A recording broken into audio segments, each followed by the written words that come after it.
Hey guys, in this tutorial, I'm going to show you how to create this bended text animation in just a few simple steps inside Premiere Pro. So let's get started.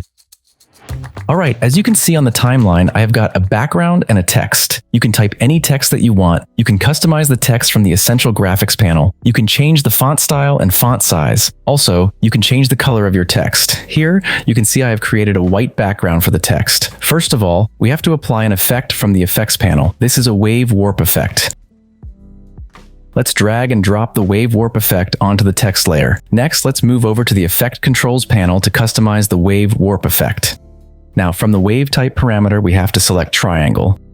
Next, we have to make the wave type parameter value around 0. After that, let's make the wave width parameter value around 1000. And then, let's make the wave speed property value around 0. And lastly, we have to make the phase parameter value around -20 degrees. Now we have to create the bended animation. That's why we have to create some keyframes for wave height parameter by clicking on this stopwatch icon. Next, let's move the time indicator 20 frames forward. You can do this by holding the Shift key from the keyboard, and then hit the right arrow key 4 times to skip 20 frames.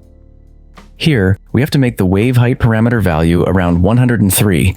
Now you can see on the program monitor, the text is bended. Also, you can call this wavy or corner effect text. Now we can improve the animation by right-clicking on the last keyframe, and then let's select Ease In. After that, right-click on the first keyframe, and then we have to select Ease Out. And then we have to move these 2 keyframes to the in position of the text layer where we want to start the animation. Next, let's create another keyframe with the wave height parameter value 103. Again, let's move the time indicator 20 frames forward.